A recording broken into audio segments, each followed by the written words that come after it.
오늘 읽은 본문에 아볼로와 브리스길라 아굴라 부부의 만남이 있습니다.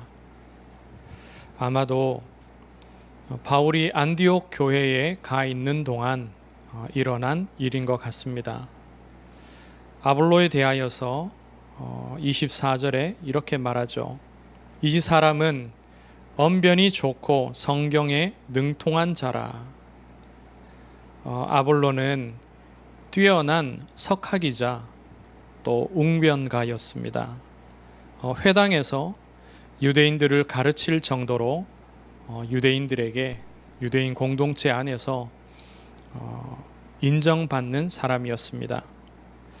이 사람은 알렉산드리아 출신입니다. 알렉산드리아는 로마 제국 안에서 모든 로마 제국 모든 식민지 또 모든 영토 안에서요 로마 다음 가는 도시입니다. 알렉산더 대왕이 세운 도시로 아프리카 지역 그 애굽 이집트 지역에서 최대의 도시였습니다. 물론 상업적으로도 굉장히 뛰어난 곳이었고 특히 학문의 중심지였습니다. 알렉산드리아에는 도서관으로 유명하죠. 많은 학술 자료들이 그곳에 있었기에 여러 학자들이 뛰어난 학자들이 이곳에서 배출이 되었습니다. 이 알렉산드리아에는 일찍부터 유대인들도 많이 이렇게 거주를 했습니다. 그래서 그러한 지역적인 또 도시적인 그런 특성을 따라 이곳에 있는 유대인들을 통하여서 성경에 대한 연구도 아주 활발하였고 또 여러 가지 자료들도 일찍부터 만들 정도였습니다. 아볼로가 이런 도시에서 자랐고 태어나서 자라서 또 그러한 학문적인 배경을 다 갖춘 거죠. 헬라의 문화와 철학과 또 언어의 학문에 능통한 자였으며 성경에도 능통한 자였습니다. 이런 아볼로가 요한의 제자를 통하여서 예수님에 대한 지식도 이미 알고 있던 터였습니다. 그래서 그는 열정을 다하여서 예수에 대하여서 자기 동족 유대인들에게 가르치고 있었습니다. 브리스길라 아굴라 부부가 이 아볼로를 데려갔죠. 그가 설교한 회당에서 하지 않고 자기 집으로 조용히 데려가서 하나님의 도를 더 정확하게 풀어주었습니다. 이미 그가 주의 도를 알고 있었지만 하나님의 도에 대하여서 같은 내용이죠.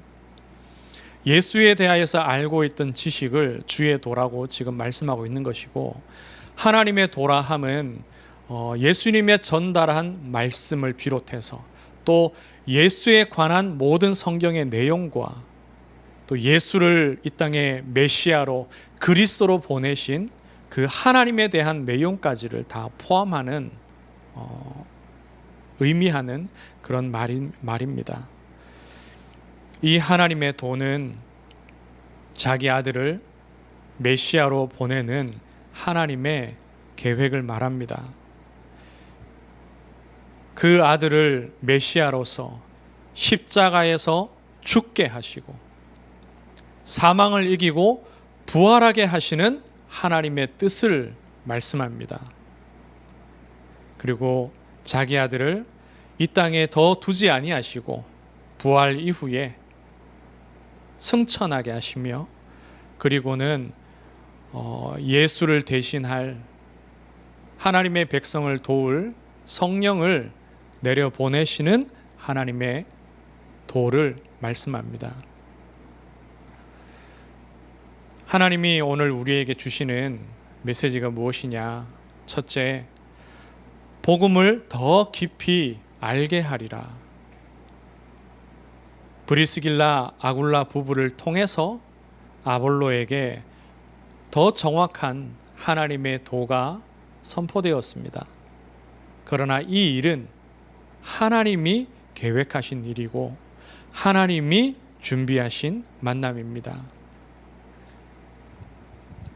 구약의 성경에 능통한 아볼로가 요한의 제자들을 통해서 예수가 하나님의 아들이며 메시아이신 사실까지 알게 되었습니다. 그리고 예수님이 전한 어떤 메시지들도 그가 전에 들었을 수 있지요. 그러나 하나님이 아볼로를 그 정도로 두지 아니하시고 정말로 이 복음의 핵심이 되는 그리스도의 그 십자가 죽음과 부활과 성령의 역사를 또 성육신의 그 비밀을 브리스길라 아굴라 부부를 통해서 정확하게 듣게 하시고 또 깨닫게 하신 것입니다. 우리도 예수에 대해서 알고 있었지요. 일찍부터 신앙생활을 하였다면 예수에 대한 그 말씀들을 많이 들었을 것입니다. 성경을 여러 번 읽었다면 예수에 대하여서 많이 알고 있을 것입니다. 그러나 혹시 요한의 세례만 알듯이 그렇게 안 것은 아닙니까? 우리가 주의 도를 배웠고 또 그 이름을 말하고 또 열심히 가르쳐 왔습니다. 그런데 이 다락방 전도 운동을 만나면서 주의 도, 하나님의 도를 더 정확하게, 더 깊이 알게 되었습니다. 이것이 하나님의 큰 은혜죠. 전에 알던 복음이 어떠했습니까? 저는 그랬습니다. 어려서부터 제가 들어왔던 그 복음, 주의 도, 예수를 믿으면 병도 낫고 또 가난도 벗어나고 자녀들도 잘 되고 그리고 성공할 수 있다. 적잖이 들었습니다. 그리고 주변에 또 이 다락방 전도운동 제가 만난 때가 주일학교 고등부부터 제가 이런 메시지를 들어왔으니까요. 그 이전을 이야기하자면 제가 어린 때였습니다. 그러나 제 주변에 저는 저 나름대로 교회에서 굉장히 열심히 신앙생활을 했기 때문에 그 또래나 또 그 가르쳐 주셨던 분들이나 또 제 주변에 신앙생활을 하는 그런 여러 분들 또 사회에서 제게 그 하나님의 말씀을 가르쳐 주셨던 여러 믿음의 신앙인들 또 그분들의 그런 말씀들을 쭉 보면은 육신의 복을 적잖이 강조했더랬습니다. 열심히 기도하여야 하나님이 응답하신다. 열심히 기도해야. 그게 어떻게 들리냐 하면은 열심히 하는 만큼 거기에 대한 대가를 받을 수 있는 것처럼 여겨질 수밖에 없는 거죠. 전도에 대하여서는 내용 없이 전하는 경우들이 많았습니다. 그저 교회에 나와봐라. 좋다. 교회에 나오면 예배도 드릴 수 있고 또 좋은 사람도 만나고 목사님의 그 말씀들을 들으면 위로도 되고 힘도 나고 되게 은혜가 된다.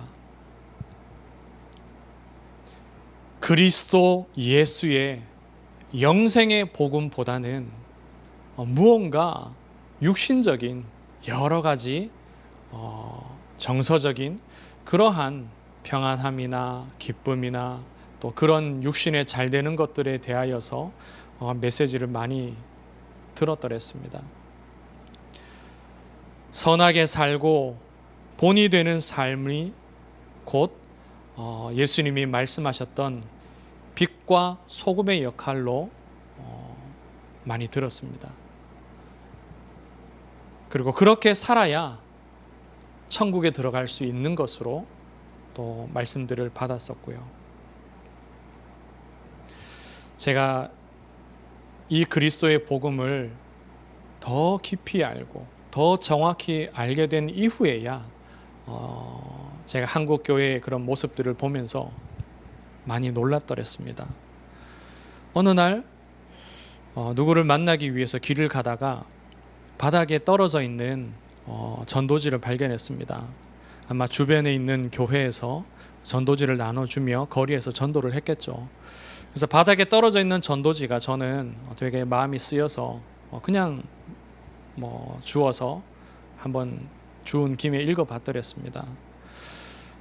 다른 교회에서는 또 어떻게 이 복음을 전하는지 성경의 어떤 내용들을 이렇게 핵심적으로 잘 정리해서 복음을 증거하는지 궁금하기도 해서 이렇게 보았더랬습니다. 물론 성경 구절 하나 둘 정도는 적혀 있었더랬습니다. 그런데 그 전도지에 가장 눈에 띄는 그 내용들이 무엇이었냐 하면은 부부 10계명이었습니다. 부부 10계명. 남편은 이러한 걸 계명을 지키고 아내는 이렇게 하면은 부부가 행복할 수 있다. 조금씩은 성경의 어떤 하나님 자녀다운 어떤 그런 모습들을 그 내용에 조금 넣기는 했지만요. 부부 10계명이 도대체 뭡니까? 세상의 사람들이 얼마든지 할 수 있는 말이겠지만 생명의 복음을 증거할 교회가 굳이 이야기할 부분은 아니죠. 얼마나 내용이 없으면 그런 내용을 이 전도지에 실었겠습니까? 그래서 마음이 되게 안타까웠고 또 잊을 수가 없었습니다.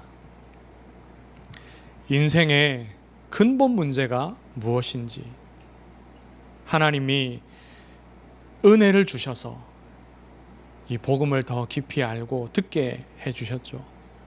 인생의 근본 문제는 하나님을 떠난 것이고 인생이 죄에서 빠져나올 수 없는 것이고 사단에게 매여서 영원히 종노릇하는 것입니다. 평생토록.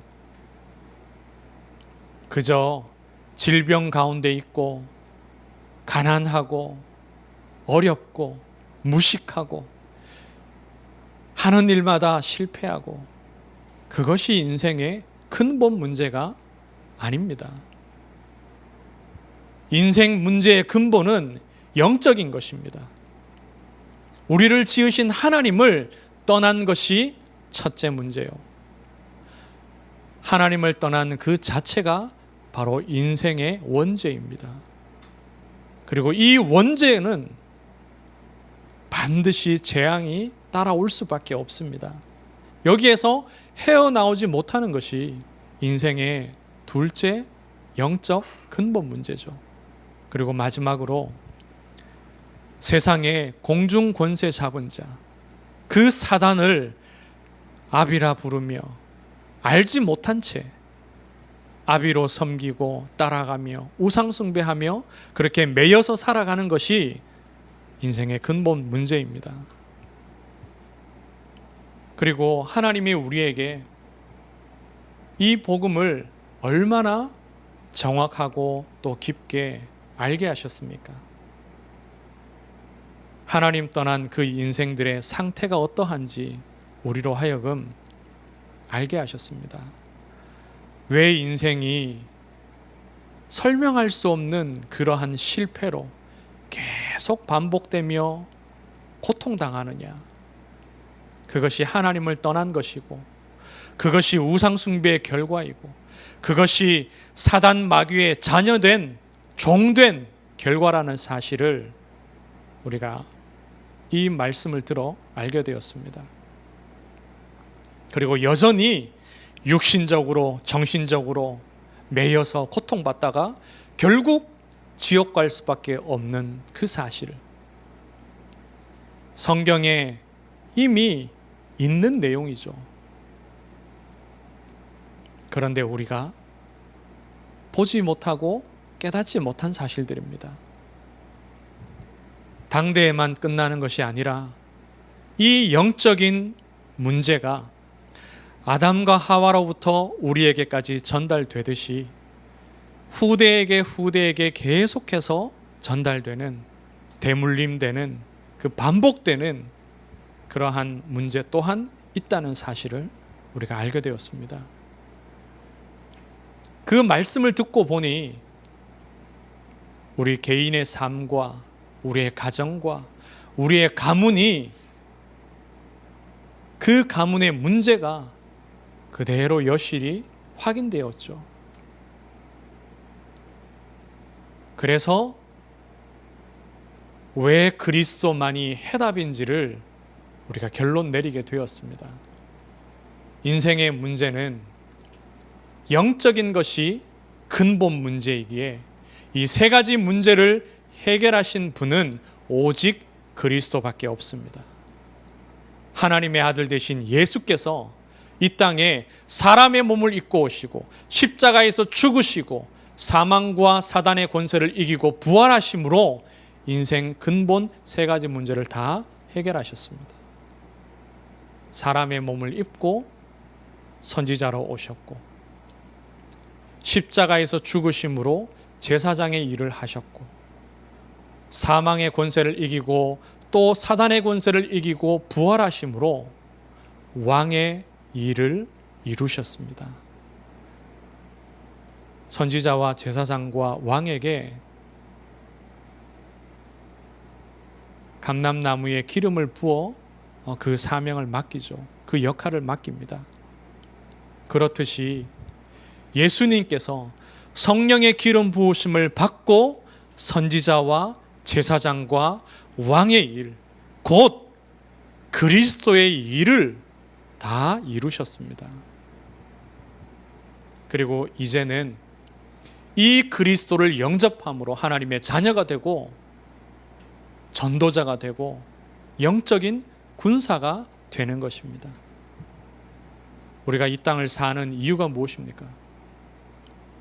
바울이 왜 그토록 핍박과 박해를 받으면서도 자기의 지식을 배설물로, 자기의 모든 배경을, 로마 시민권을 배설물로 여기며 온 이방 땅을 다니며 복음을 전했습니까? 공중 권세 잡은 사단의 권세를 깨뜨리며 그 사단에게 매여 있던 자들을 그리스도의 빛 가운데로 이끄는 것입니다.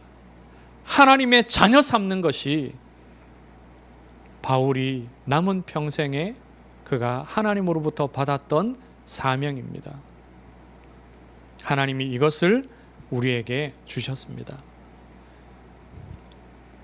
이 복음의 핵심적인 내용을 우리가 다락방 전도운동을 만나면서 더 정확하고 더 깊이 알게 되었습니다. 그 전에도 우리에게 주의 도가 없었던 것이 아니요, 예수님이 메시아라는 사실을 부정한 것도 아닙니다. 분명히 알고 그 이름으로 우리가 기도했고 그 이름을 고백하며 하나님 앞에 예배하고 또 그 예수의 이름을 우리가 열심을 다해 가르쳤습니다. 그럼에도 불구하고 하나님은 우리로 하여금 이 그리스도의 복음을 더 정확하게, 더 깊이 듣게 하시고 깨닫게 하시고 믿게 하시고 그 그리스도 복음의 참 진리를 우리로 하여금 누리게 해오셨습니다. 이것이 하나님의 은혜임을 고백합니다. 둘째로, 너희를 통해 나의 일을 이루리라. 브리스가 아굴라 부부는 바울의 제자죠. 그리고 참 현명하게 사역한 일꾼입니다. 아볼로는 성경에 정통한 자이고 또 굉장한 배경을 가진 석학입니다. 회당에서도 설교할 수 있을 만큼 그렇게 인정받는 자를 공중 앞에서 가르치지 않고 조용히 따로 데려가서 그리스도의 이 말씀을, 하나님의 도를 더 정확하게 풀어서 설명했죠. 그래서 참 현명하고 또 아볼로는 굉장히 겸손한 자입니다. 뛰어난 수준에 이른 사람은 참 쉽게 뭔가 새로운 것을 받아들이기가 어렵죠. 그리고 그런 사람은 가르치기가 참 어렵습니다. 그럼에도 불구하고 아볼로는 겸손하게 이 그리스도의 도를, 하나님의 도를 잘 배웠습니다. 자기를 가르친 브리스가 아굴라가 그 시대의 최고가는 석학이나 연장자가 아니죠. 물론 젊은 자신보다는 연배가 높을 수는 있겠지만 이들은 산업인입니다. 또 다르게 표현을 하자면 그저 평신도입니다. 그런 사람들에게서 아볼로가 겸손하게 배웠습니다. 후에 읽은 본문에 보니까요, 아볼로가 아가야로 가고자 했습니다. 마게도냐 지역이죠. 그때에 이 에베소 지역에 믿음의 형제들이 추천서를 써줬습니다. 아볼로에 대해서 그를 잘 영접하라고 그렇게 추천서를 써서 보냈죠. 아볼로가 어디로 갔는지 추측을 해보면 아마도 고린도 지역인 것 같습니다. 고린도서에 아볼로에 대한 언급들이 나오거든요. 그가 고린도 교회에서 목회한 사실, 가르친 사실이 나오니까요. 고린도 교회는 바울이 세운 교회입니다. 그리고 브리스길라 아굴라 부부가 함께 세웠던 교회죠. 그 교회로 이 아볼로를 추천해서 보내는 겁니다. 그곳에서 사역을 할 수 있도록. 아볼로가 이 바울이 세운 교회로 가서 거기에서 예수 그리스도의 복음을 가르치며 성경을 통해서 그 말씀을 가르치며 이 고린도 교회를 많이 잘 성장을 시켰습니다. 바울이 처음 복음의 씨들을 뿌리고 세웠지만 그 교회가 더 많이 성장하도록 성도들을 잘 양육한 이가 이 아볼로죠. 이렇게 합력하여서 하나님의 교회를 감당하게 하나님이 하셨습니다. 후에 교회 안에 아볼로를 따르는 파가 생길 만큼 사역을 잘 했습니다. 이제 그런 파가 생긴 것은 물론 문제죠. 나는 그리스도 파다, 나는 바울 파다, 나는 아볼로 파다, 이렇게 고린도 교회의 성도들이 나뉜 것은 잘못입니다. 그러나 바울과 아볼로는 전혀 반목이 없었습니다. 고린도전서 3장 6절에 바울이 고백하죠. 나는 심었고 아볼로는 물을 주었으되 오직 하나님께서 자라나게 하셨으니. 아볼로의 영적인 그 상태와 또 겸손한 그런 그릇들을 볼 수 있습니다. 바울 또한 흔들리지 않죠. 자신이 세운 교회에서 아볼로가 사역하는 것을 바울이 얼마든지 기뻐하였습니다. 교회의 주인은 바로 하나님이십니다. 하나님께서 우리 교회에도 이러한 은혜를 주셔서 하나님의 일꾼들을 세우시고 또 합력하게 하시고 하나님의 교회의 일을 잘 감당하게 하실 줄로 믿습니다. 말씀을 맺습니다. 중요한 기도 제목을 잡기를 바랍니다. 우리 교회에서 항상 이 복음을 들을 수 있게 하옵소서. 어떤 설교자가 서든지 하나님의 도를 더 깊이, 더 자세하게 풀어서 설명할 수 있게 하옵소서. 항상 이 그리스도의 복음만이 선포되게 하옵소서. 아볼로가요, 그 출신지인 알렉산드리아는 그 분위기가 굉장히 학문적입니다. 그래서 이 그리스도의 복음도, 하나님의 말씀도 어떤 현학적인 그러한 성향을 지녔더랬습니다. 아볼로의 성향이 그런 성향이 있을 수 있죠. 그런데 하나님이 바울에게 은혜 주시기를, 나는 그리스도와 그가 십자가를 지신 것 외에는 알지 아니하기로 작정한 것처럼 바울은 오직 그리스도만 선포했습니다. 오직 복음만 말했습니다. 바울도 헬라의 철학을 알았고 헬라의 깊이 있는 지식들을 알았으며 율법의 여러 내용들을 누구보다도 잘 알았습니다. 그러나 바울은 그리스도의 복음만 선포하였습니다. 우리 교회가, 또 저와 모든 하나님의 백성들이 이러하여야 합니다. 복음만 듣기를 원하고 복음만 말하기를 원해야 합니다. 이 일을 하나님이 이루셔야죠.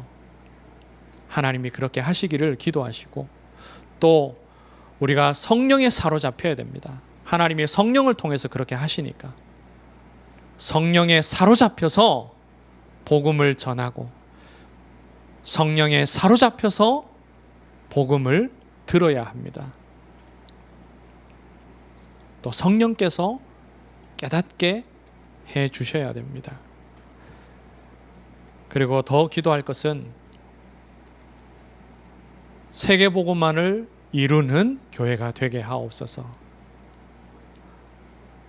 브리스가 부부와 아볼로와 또 바울과 고린도 교회의 성도들, 또 에베소 교회의 성도들을 통해서 하나님이 세계복음의 일을 이루어 가신 것처럼 저와 여러분과 또 앞으로 보내실 성도들을 통해서, 우리 교회를 통해서 이 복음을 가진 모든 이 땅의 교회들을 통하여서 세계복음화의 일을 하나님께서 이루실 것입니다.